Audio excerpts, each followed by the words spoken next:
মাঝে মধ্যে ভাত আর রুটির ব্রেক নিতে এই ধোসাটা কিন্তু আমি প্রায় বানিয়ে থাকি। তবে ধোসার যে সেই চাল ডাল ভেজানোর ঝামেলাটা সেটা সবসময়তে করতে ইচ্ছা করে না, তখন মাঝে মধ্যে এরকম ইনস্ট্যান্ট ধোসাটা বানিয়ে নিই, যেটা চাল আর ডাল ভেজানোর কোনো কিছুরই ঝামেলা থাকে না। এখানে 1 বাটি মতন চালের গুঁড়ো নিয়েছি, আর সেই বাটিরই 1 বাটির মতন একটু সুজি নিয়েছি। 1 বাটির থেকে একটু কমই নিয়েছি, চামচ 2 মতন কম। এবার পরিমাণ মতন জল দিয়ে এটাকে একটুখানি ভিজিয়ে নেব। এখানে সুজিটা ভিজতে মোটামুটি 15 থেকে 20 মিনিট মতন সময় লাগে, এর থেকে বেশি সময় একদমই লাগে না। আর জলের মাপটা এখানে 2 বাটি নিয়েছিলাম সব কিছু মিলিয়ে, আর 2 বাটি মতন জল দিয়ে কিন্তু এটাকে সুন্দর করে একটুখানি ভিজিয়ে রেখে দিলাম। রান্নাটা করার জন্য বেশ কিছু কারি পাতা লাগবে, ততক্ষণে কারি পাতাটা গিয়ে একটুখানি তুলে নিয়ে আসি।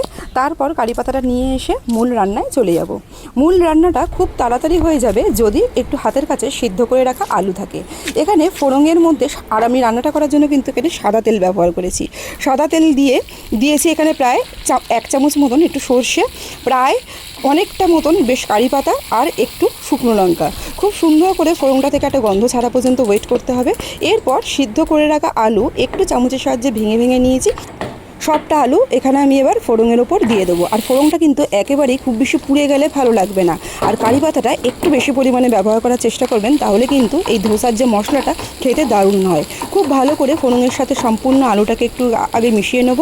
তারপর এখানে পরিমাণ মতন দিয়ে দেবো হচ্ছে নুন, আর সেই সাথে দিয়ে দেবো একটু সাম্বার মশলা।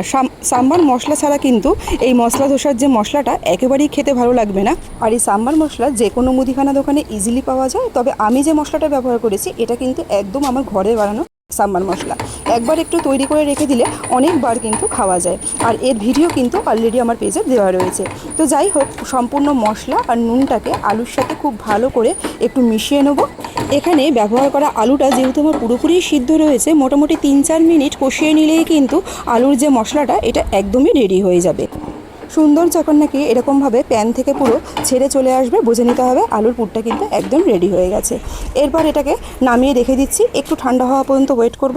ততক্ষণে আমার ধোসার যে ব্যাটারটা সেটাও কিন্তু প্রায় রেডি হয়ে গেছে। আর এই ধোসার ব্যাটারটার মধ্যে কিন্তু আর কিচ্ছু দেওয়ার কোনো দরকারই নেই, শুধু একটু স্বাদ মতো নুন দিতে হবে।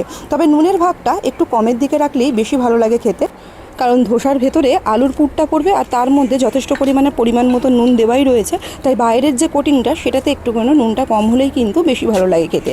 তো পরিমাণ মতো নুন দিয়ে খুব ভালো করে গোলাটাকে তৈরি করে নিয়েছি। আর গোলাটা দেখে এর যে ঘনত্বটা আশা করি বুঝতে পারছেন, খুব বেশি পাতলাও না, আবার একেবারে একদম ঘনও না। এইবার একটা যে কোনো ধোসা প্যানের মধ্যে নিয়ে একটু হালকা করে তেল ব্রাশ করে নিতে হবে আগে, তারপর এই ধোসাগুলোকে ভেজে নিতে হবে।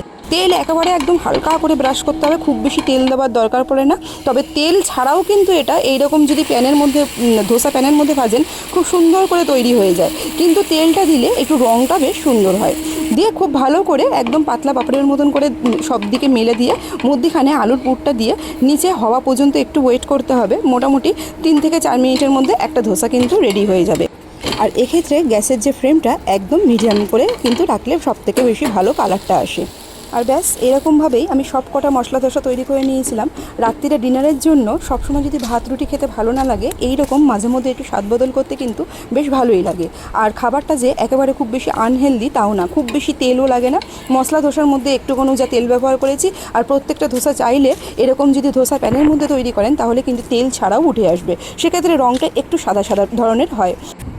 আর এই ধরনের ধোসার ক্ষেত্রে সাথে একটা চাটনি থাকলে বেশ ভালো হয়, সেটা নারকেলের চাটনি হতে পারে অথবা টমেটোর চাটনিও হতে পারে। তো আমি আজকে একটা রেখেছিলাম নারকেলের চাটনি।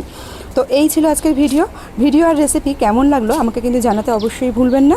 ভিডিওটা ভালো লাগলে একটু লাইক কমেন্ট শেয়ার করবেন, সেই সাথে রেসিপিটি যদি ফেসবুক পেজ থেকে দেখে থাকেন পেজটা একটু ফলো করে নেওয়ার অনুরোধ রইল, আর যদি ইউটিউব চ্যানেল থেকে দেখেন তাহলে চ্যানেলটা একটু সাবস্ক্রাইব করে নেওয়ার অনুরোধ রইল।